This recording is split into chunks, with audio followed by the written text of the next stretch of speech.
Hello everyone and welcome. आज बात उस सनसनीखेज खबर की है जिसने भारत की संप्रभुता, हमारे स्वाभिमान और हमारे नागरिकों की जान पर एक बहुत बड़ा सवालिया निशान खड़ा कर दिया है। एक ऐसी खबर जिसे विश्व गुरु का ढोल पीटने वाली मोदी सरकार शायद आपसे छुपाना चाहती है। तो खबर यह है, स्ट्रेट ऑफ हॉर्मुज के पास अमेरिकी सेना ने एक जहाज पर स्ट्राइक किया। अमेरिका का दावा है कि वो अपने हितों की रक्षा कर रहा था, लेकिन इस अमेरिकी हमले की कीमत किसे चुकानी पड़ी? भारतीयों को। इसमें तीन निर्दोष भारतीय लापता हैं। अभी पिछले 3 दिनों में अमेरिकी सेना ने 3 ऑयल टैंकर्स पर हमला किया, जिसमें मैक्सिमम जो क्रू मेंबर्स थे वे सब इंडियंस ही थे। तो इस घटना के बाद आनन फानन में दिल्ली के साउथ ब्लॉक में हलचल मचती है। यूएस डिप्लोमेट को तलब किया जाता है, यानी समन किया जाता है। विदेश मंत्रालय अपना बयान जारी करता है। लेकिन सवाल यह है कि क्या सिर्फ अमेरिकी अधिकारी को चाय पर बुला लेने और कागजी चिंता जता देने से उन 3 भारतीयों की जान वापस आ जाएगी?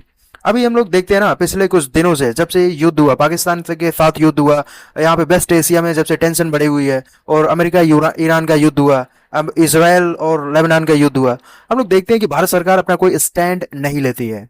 भारत सरकार एकदम बिल्कुल ढुलमुल रवैये के साथ आती है और कड़े शब्दों में निंदा करके चली जाती है। भारत सरकार के मिनिस्टर्स आते हैं, बस कड़ी निंदा दिखा के चले जाते हैं। क्या कड़ी निंदा करना ही अल्टीमेट सोल्यूशन है? क्या भारत सरकार अपना स्टैंड लेने में सक्षम नहीं है? तो आइए अब पूरी इस घटना को समझते हैं, आखिर में हुआ क्या है और हमको प्रॉब्लम क्या है। एज इंडियंस हमें क्या इस खबर से क्या समझना चाहिए? तो पहले आपको पूरी जियो पॉलिटिकल टाइमलाइन को समझा देते हैं। स्ट्रेट ऑफ हॉर्मुज दुनिया का वो समुद्री रास्ता है जहां से पूरी दुनिया का लगभग 20% कच्चा तेल गुजरता है। इस इलाके में पिछले कई महीनों से भारी तनाव है। इस तनाव के बीच अमेरिका वहां अपनी दादागिरी दिखाता है और आने जाने वाले ऑयल टैंकर्स पर हमले कर रहा है। हमले के तुरंत बाद जहाज पर मौजूद 3 भारतीय क्रू मेंबर्स गायब हो जाते हैं। वे जीवित हैं या इस अमेरिकी हमले का शिकार हो गए, सरकार के पास कोई जवाब ही नहीं है। जब सोशल मीडिया पर दबाव बढ़ता है तब जाकर सरकार ने अमेरिकी राजनयिक को समन किया। लेकिन भारत सरकार के आधिकारिक बयान को ध्यान से पढ़िए। उस बयान में कहीं भी सीधे तौर पर अमेरिका का नाम लेकर उसकी आलोचना नहीं की गई है।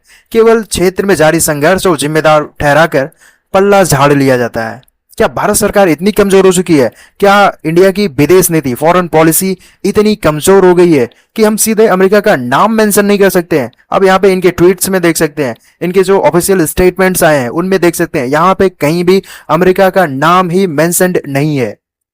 तो सोचिए यार, जो सरकार दावा करती है कि हमने रूस यूक्रेन युद्ध रुकवा दिया, जो सरकार दावा करती है कि आज भारत आंख झुकाकर नहीं आंख मिलाकर बात करता है, वो सरकार आज अमेरिका का नाम लेने से भी थर थर कांप रही है। आखिर हुआ क्या है?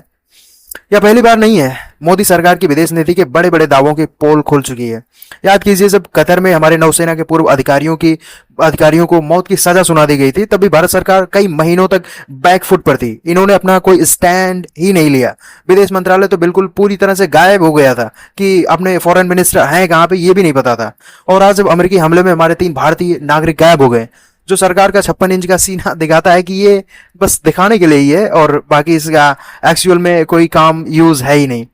अगर यही हमला किसी छोटे देश ने किया होता दोस्तों, तो ये जो गोदी मीडिया, सो कॉल्ड गोदी मीडिया जो है, दिन रात विलेन दिखाता है, तो अब तक टीवी चैनलों पर युद्ध का माहौल बना दिए होते। ये लोग घर में घुस कर मारेंगे जैसे नारे गूंज रहे होते हैं। लेकिन चूंकि हमला अमेरिका ने किया है, इसलिए सरकार की जुबान भी बंद है और ये लोग भी पूरी तरह से चुप्पी साधे, बिल्कुल मौन व्रत धारण करके ये लोग भी अपने कमरों में सो रहे हैं।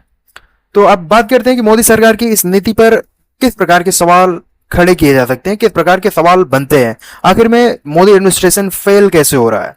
तो पहला सवाल यह है कि यूएस अपीजमेंट का, अमेरिका को तुष्टिकरण करना। क्या मोदी सरकार वॉशिंगटन को नाराज करने से डरती है? क्या भारत सरकार जो है अमेरिका के साथ अपने रिश्ते बिल्कुल इस डर से ये लोग किसी भी प्रकार का बयान नहीं दे रहे हैं कि अमेरिका के साथ अपने रिश्ते खराब हो जाएंगे? क्या अमेरिका के साथ हमारी स्ट्रेटेजिक पार्टनरशिप इतनी जरूरी हो गई है कि हमारे नागरिकों की जान की कीमत उसके सामने कुछ भी नहीं है?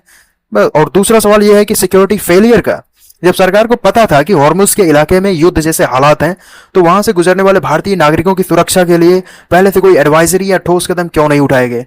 आखिर एटलीस्ट वहां पे एडवाइजरी जारी की जाए। अभी देखते हैं ना कि समुद्र में जितने भी शिप्स चल रहे हैं, जितने भी ऑयल टैंकर्स, जितने भी मर्चेंट नेवी के आप शिप देखेंगे ना, उसमें 45 से 65% जो क्रू मेंबर्स होते हैं ना, वो इंडियंस ही होते हैं। और तीसरा जो सबसे बड़ा सवाल है वो है लैक ऑफ ट्रांसपेरेंसी का। तो आज पूरा देश मोदी सरकार को 3 सीधे जवाब मांगता है। वो सब भारतीय कहाँ गए? क्या सरकार उन्हें ढूंढ पाएगी या उन्हें उनके हाल पर छोड़ दिया गया है? क्या भारत सरकार अमेरिका से इस हमले पर सीधे जवाबदेही तय करेगी या फिर कंपनसेशन यानी कि मुआवजे की मांग करेगी? मेरे को तो नहीं लगता कि ये लोग मुआवजा भी मांग सकते हैं, क्योंकि ये लोग सीधे अमेरिका का नाम तक मेंशन नहीं कर सके। क्या हमारी विदेश नीति केवल तस्वीरों हेडलाइंस तक सीमित रहेगी, या जमीन पर भी भारतीयों की जान की रक्षा भी कर पाएगी? तो आप इस पूरी घटना के बारे में क्या सोचते हैं, आप कमेंट बॉक्स में जरूर लिखें। वीडियो आपकी कैसी लगी कमेंट बॉक्स में जरूर बताएं। Hit the like button and subscribe the channel. Thank you.